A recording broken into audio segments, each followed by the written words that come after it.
Hello दोस्तों, तो कैसे हो आप सब लोग। उम्मीद है सब ठीक होंगे। तो स्वागत है आपका हमारे चैनल नाइट 130 में। और अगर आप हमारे चैनल पे नए हो और अभी तक आपने हमारा यूट्यूब चैनल सब्सक्राइब नहीं किया है तो प्लीज चैनल को सब्सक्राइब कर लीजिए। तो चलिए बढ़ते हैं आज की कहानी की ओर। मेरा नाम योगेश है। मैं गुजरात के कच्छ इलाके के एक छोटे से गांव से हूं। आज मेरी नौकरी का पहला दिन नहीं है। आज मेरी पहली रात है। जिस जगह मुझे पोस्टिंग मिली है वो कोई फैक्ट्री नहीं, कोई चौकी नहीं और ना ही कोई बॉर्डर पोस्ट। वो जगह है रेगिस्तान के बीच बनी एक पुरानी पानी की बावड़ी। सरकारी कागजों में लिखा है संरक्षण स्थल, लेकिन आसपास के लोग इसे किसी कागजी नाम से नहीं जानते। वे इसे कहते हैं सूखी बावड़ी। कहते हैं जब इसमें पानी था तो लोग प्यास से नहीं मरते थे, और जब पानी सूख गया तो लोग चुपचाप यहां से गायब होने लगे। मुझे यहां नाइट केयरटेकर लगाया गया है। सैलरी इतनी अच्छी है कि मैंने सवाल पूछना बंद कर दिया। रेगिस्तान में अक्सर ऐसा ही होता है। पैसे के आगे डर की आवाज धीमी पड़ जाती है। जीप मुझे छोड़कर चली गई। जाते समय ड्राइवर ने पीछे देखे बिना कहा, अगर रात में बावड़ी से कोई आवाज आए तो जवाब मत देना। मैं हंसने की कोशिश कर रहा था, लेकिन उसने मेरी तरफ देखा भी नहीं। बस इतना बोला, यहां आवाज अकेली नहीं चलती। सूरज ढलते ही रेत ठंडी होने लगी, इतनी ठंडी कि जूतों के नीचे जैसे बर्फ बिछी हो। हवा चल नहीं रही थी, हवा छू रही थी, कभी गर्दन के पास, कभी कान के पीछे, जैसे कोई पास से निकलकर गुजर रहा हो। मैंने टॉर्च जलाई। बावड़ी के चारों तरफ टूटे पत्थर पड़े थे, कुछ रस्सियां जिनका अब कोई काम नहीं था, और नीचे उतरती सीढ़ियां जो अंधेरे में गुम हो जाती थीं। नीचे देखने पर कुछ भी नहीं दिखता था, लेकिन देखा जाना महसूस होता था। रात के करीब 10 बजे मैंने रजिस्टर खोला। हर केयरटेकर की एंट्री थी नाम, तारीख और एक कॉलम स्थिति। ज्यादातर में लिखा था ड्यूटी पूरी, कुछ में ट्रांसफर, लेकिन 3 एंट्री ऐसी थीं जिन्हें देखकर मेरी उंगलियां ठंडी पड़ गईं। स्थिति के कॉलम में सिर्फ 2 शब्द थे, सुना गया। न तारीख के आगे कुछ, न साइन, जैसे किसी ने लिखते लिखते सुनना शुरू कर दिया हो। तभी नीचे से एक आवाज आई, टॉप। मैंने ध्यान नहीं दिया। फिर टॉप। मैं सीधा बैठ गया। बावड़ी में दशकों से पानी नहीं है, फिर भी ये आवाज ऐसे आ रही थी जैसे कहीं कोई रिसाव हो। मैंने टॉर्च सीढ़ियों की तरफ डाली, कुछ नहीं, पर आवाज अब भी थी। और फिर किसी के रोने जैसी आवाज, बहुत धीमी, ऐसी नहीं जो कानों से सुनी जाए, ऐसी जो छाती के अंदर महसूस हो। रोना जैसे थक गया हो, जैसे कोई रोते रोते रुक गया हो और अब सिर्फ सांसें बची हों। मेरी सांस अपने आप धीमी हो गई। तभी मुझे ठंड महसूस हुई, सिर्फ हवा की नहीं, जगह की ठंड। ऐसी ठंड जो शरीर के अंदर उतर जाए, जैसे कोई पास खड़ा हो और उसकी मौजूदगी तापमान बदल दे। मैंने धीरे से कहा, कौन है? कोई जवाब नहीं, लेकिन रेत पर चलने की आवाज आई। एक कदम, फिर दूसरा, बहुत हल्का, जैसे कोई जमीन को पूरा छूना नहीं चाहता। और तभी दीवार पर एक परछाई हिली, पूरी नहीं, बस एक कोना, जैसे कोई खुद को छुपाने में देर कर गया हो। मैंने टॉर्च और उस तरफ घुमाई, कुछ नहीं, लेकिन रोने की आवाज अब मेरे पीछे थी। पीछे मुड़ने की हिम्मत नहीं हुई, क्योंकि मुझे एहसास हो गया था, जो भी है वो दिखना नहीं चाहता।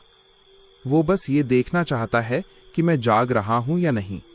और तभी मेरे कान के पास बहुत धीमी आवाज आई, और सुनते ही मेरे हाथ सुन्न हो गए।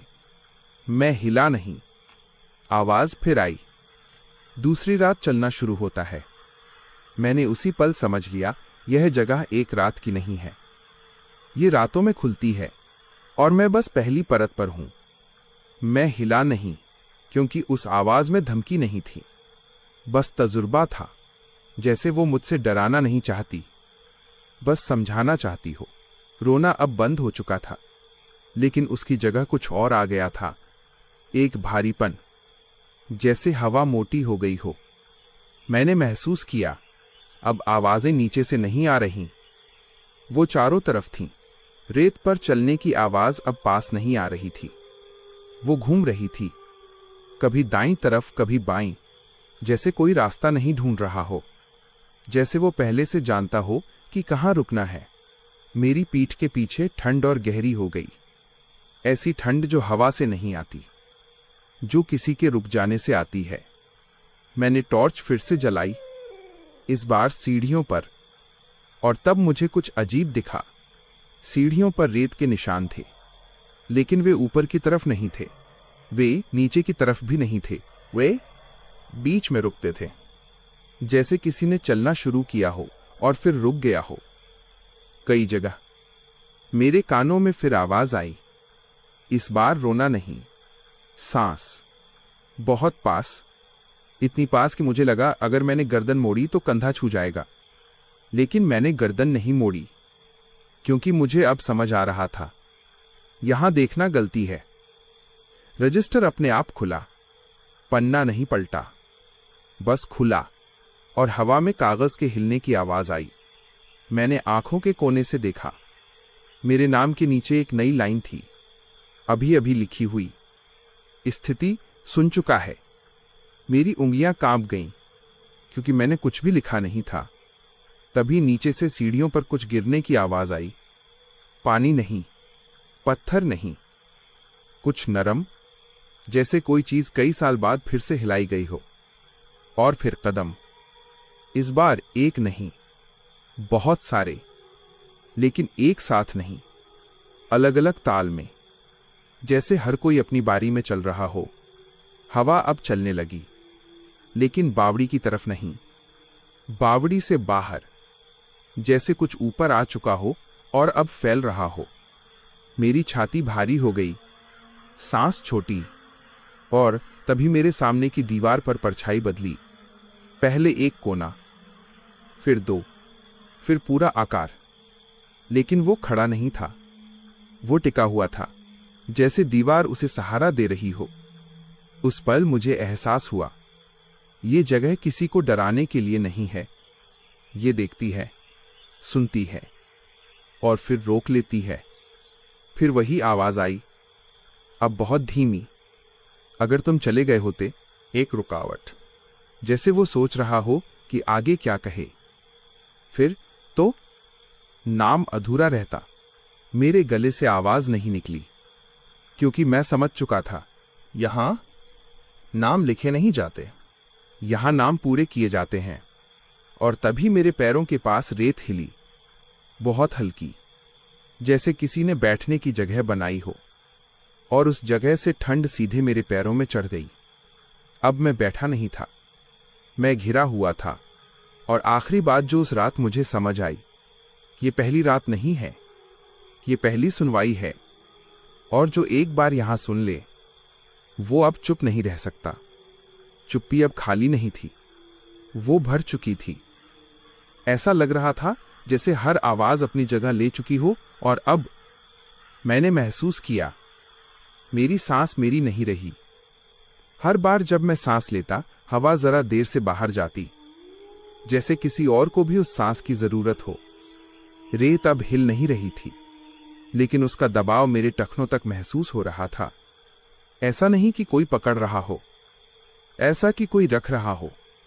फिर एक हल्की सी आवाज आई, चलने की नहीं, रुकने की, जैसे कोई मेरे सामने आकर खड़ा हो गया हो और अब बस खड़ा है, मेरे और बावड़ी के बीच। मैंने आंखें पूरा नहीं खोली, बस इतनी कि जमीन दिखे, और वहीं मुझे कुछ गलत दिखा। मेरे पैरों के पास रेत पर एक निशान था, पूरा नहीं, जैसे किसी ने पैर रखा हो और फिर वजन नहीं डाला हो। मेरे कान के पास फिर आवाज आई, अब तुम सुन नहीं रहे, थोड़ा सा रुकाओ, अब तुम पकड़े हुए हो। मेरे दिल की धड़कन एक पल को छूट गई। रजिस्टर फिर से हिला, इस बार पन्ने नहीं, स्याही, जैसे कोई अंदर से लिख रहा हो। मैंने देखा, मेरे नाम के नीचे एक और पंक्ति उभर रही थी, स्थिति रुक गया है। मेरी उंगलियां अपने आप मुट्ठी में बंद हो गईं, क्योंकि मैं समझ गया था, जो रुक गया वो पूरी तरह गया नहीं। तभी सीढ़ियों से एक आवाज आई, नीचे से नहीं, ऊपर से, जैसे कोई बावड़ी से बाहर निकलकर फिर वापस अंदर जा रहा हो। एक कदम, फिर रुकना, फिर पीछे हटना। हवा अब सीधे मेरे चेहरे पर आकर रुक रही थी। ऐसी हवा जो छूकर नहीं जाती, जो ठहर जाती है। मेरे होंठ अपने आप कांपने लगे और पहली बार मेरे मुंह से एक शब्द निकला, क्यों? जवाब तुरंत नहीं आया। पहले रोने की आवाज लौटी, लेकिन अब वो रोना किसी और का था, एक साथ कई सांसों में बटा हुआ, जैसे कई लोग एक ही बात एक ही समय याद कर रहे हों। फिर जवाब आया, क्योंकि जो यहां सुन लेता है। एक लंबा ठहराव। वो फिर इसे अकेला नहीं छोड़ता। मेरे सामने दीवार पर परछाई अब मेरी तरफ झुक रही थी, धीरे, ऐसे जैसे पास आना जरूरी नहीं, बस करीब होना काफी हो। तभी मुझे महसूस हुआ, मेरे पीछे अब ठंड नहीं थी, वो मेरे अंदर थी, मेरी पीठ से छाती तक, जैसे किसी ने अपने होने की जगह बदल ली हो। और उसी पल मुझे बहुत साफ समझ आया, ये जगह किसी को मारती नहीं, ये जगह बनाती है। ये सुनने वालों को रोकती है, रुकने वालों को याद दिलाती है, और जो याद कर ले वो फिर कभी पूरा नहीं जाता। रात अब बीच में नहीं थी, वो मेरे चारों तरफ थी, और मैं अब इसकी पहली रात नहीं, इसकी गवाही था। परछाई अब दीवार पर नहीं थी, वो मेरे और मेरे डर के बीच खड़ी थी। और तभी बहुत दूर से एक आवाज आई, कोई पुकार नहीं, कोई चीख नहीं, बस लकड़ी के डंडे की जमीन पर धीमी धीमी टेक, टक टक। वो आवाज इस जगह की नहीं थी, वो चल रही थी। मेरे कानों ने पहली बार कुछ ऐसा सुना जो यहां का नहीं था। परछाई रुकी, जैसे उसे भी सुनाई दिया हो, टक टक। फिर एक खांसी, बूढ़ी, भरी हुई, जिंदा। मेरे होंठ अपने आप खुले। इस बार क्यों नहीं, बस एक टूटी हुई सांस, और वही काफी था। बावड़ी के गेट पर एक साया आकर रुका, पर यह वो साया नहीं था जो दीवार पर झुका था, ये जमीन से जुड़ा था। एक बुजुर्ग आदमी, कंधे पर पुराना सा गमछा, हाथ में लकड़ी की लाठी। उसने बावड़ी के अंदर झांका नहीं, उसने मुझे नहीं देखा, वो सीधे मेरे नाम को बोला, धीरे, साफ, जैसे पहले से जानता हो। और उसी पल रजिस्टर एकदम चुप हो गया, स्याही फैलनी बंद, परछाई दीवार से पीछे हटी, जैसे किसी ने उसे याद दिला दिया हो कि ये वक्त उसका नहीं है। बुजुर्ग ने लाठी जमीन पर जोर से मारी, एक बार, और कहा, अब नहीं, बस इतना। कोई मंत्र नहीं, कोई दुआ नहीं, पर हवा पीछे हटी। वो ठहराव जो मेरे अंदर आ गया था ढीला पड़ा। मेरी सांस पहली बार मेरी बनी। उसने मेरा हाथ पकड़ा, पकड़ा नहीं, यकीन दिलाया, और बावड़ी के गेट से बाहर खींच लिया। पीछे मैंने मुड़कर नहीं देखा, क्योंकि कुछ जगहें देखने से फिर बुलाने लगती हैं। जब मैं बाहर आया, बुजुर्ग अब वहां नहीं था, बस गेट के पास लाठी का एक निशान, और रेत पर दो अधूरे कदम, एक मेरा, दूसरा, जो आज भी वजन नहीं डालता। उस रात में बच गया, पर पूरी तरह नहीं, क्योंकि जो एक बार सुन ले वो हमेशा थोड़ा सा याद रह जाता है। और यही वजह है कि आज भी जब कोई बावड़ी के पास रुकता है तो उसे पहले मेरी आवाज सुनाई देती है।